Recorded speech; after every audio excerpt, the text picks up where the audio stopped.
Ballyconnell Festival 2025 is now one for the history books. Here's a quick look back at the best bits. For those who were there, a reminder of just how good it was. And for those who, for reasons beyond understanding, weren't, a little motivation to plan your free time better next year. Let's start at the beginning because Ballyconnell Festival 2025 didn't just happen. It rolled out like a 5-day masterclass in music, food, and the fine art of having the crack. The festival kicked off in true Ballyconnell fashion with the Thursday night pub quiz. Next day, before the music took over, the community centre laid on a charity tea party that could have fed half the county.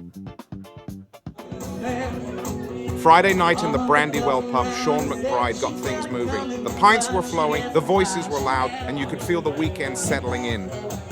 Get back to where you want to belong. Saturday morning, Main Street turned into the beating heart of the festival. The fair day stalls were out in force, jewellery, knitwear, carved wood, paintings, and enough home crafts to fill a gallery. The smell of Crow's Butcher's famous venison burgers drifted down the street, battling with the Aroma Cafe's hot dogs loaded with proper Polish sausage. Sweet stalls were dotted everywhere, ready to ruin your dinner plans. Nigel Livingstone played in the middle of it all, giving Fair Day its own soundtrack and pulling in a crowd between the food and craft stalls.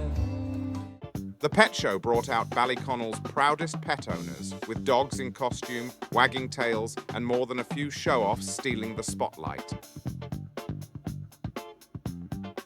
The Belturbet Samba Band drummed Fair Day to a close with a beat you could feel in your chest. As the sun dipped, the Main Street stage lit up for the Danny Byrne Band. They pulled a strong crowd, but it was their loyal female fan base pressed up against the front barrier who gave them the loudest cheers.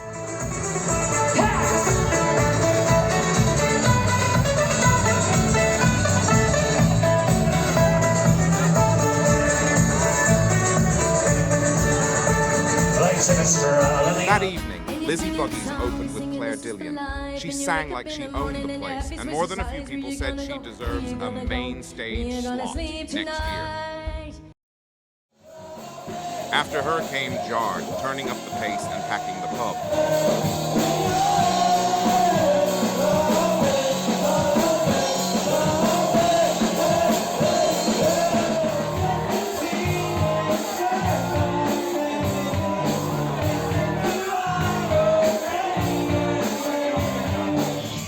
At midnight, Daft Punk'd took over. Two DJs who proved that, yes, Ballyconnell can handle a bit of 21st century music. People danced until 3 in the morning because, well, why wouldn't you?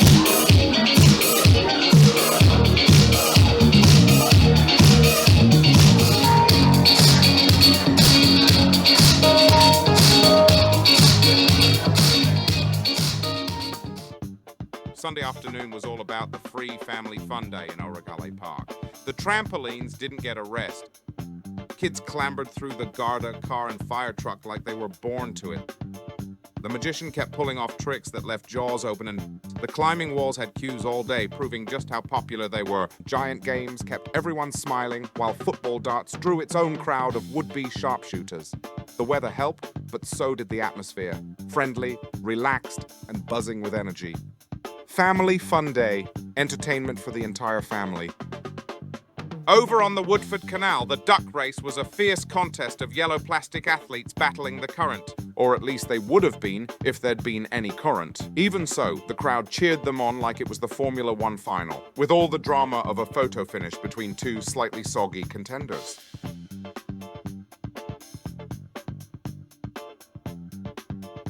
Back on Main Street, Paddy Treacy's gig had been moved from the park after the success of Family Day. The stage outside the Anglers Rest pub pulled in a serious crowd.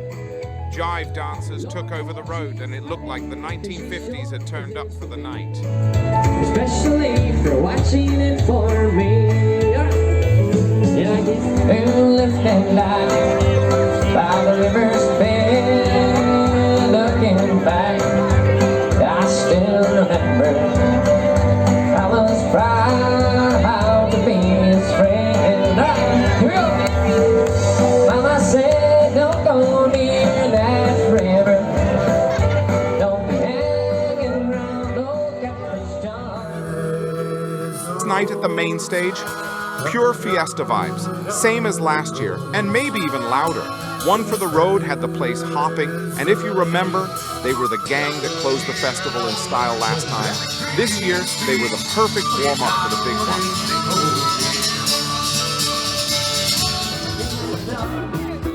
And then Jimmy Buckley walks on, and it's game over. The man's got more charm than the weather forecast in July, and the street turned into a dance floor, packed with couples twirling like they were born for it. Every chorus got belted straight back at him, and nobody wanted to go home.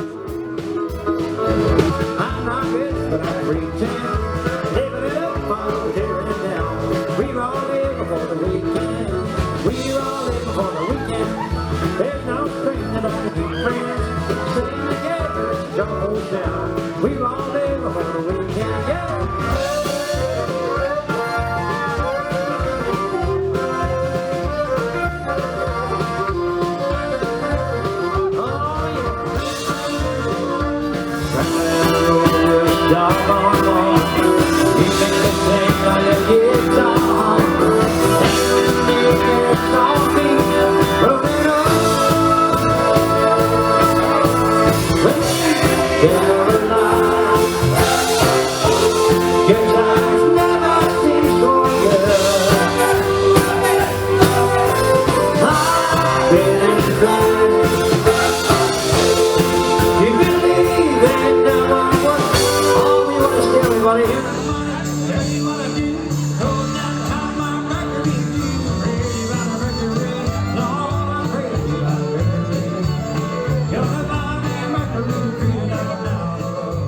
But the party wasn't done.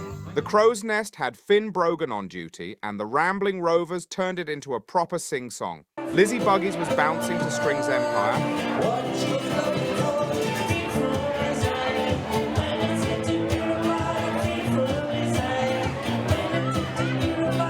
And then the Jiggers of Ireland kept the crowd moving.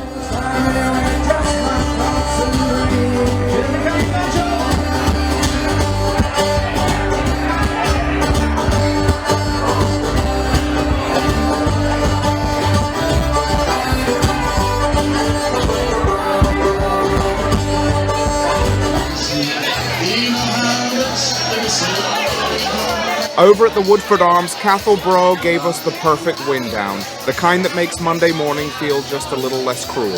Oh, the days like slow rains goodbye. Leave livers to refuse to lie. All I can hear is your song calling me. Now get the melody out of my head, you see. The satins I listen, you know how much they say.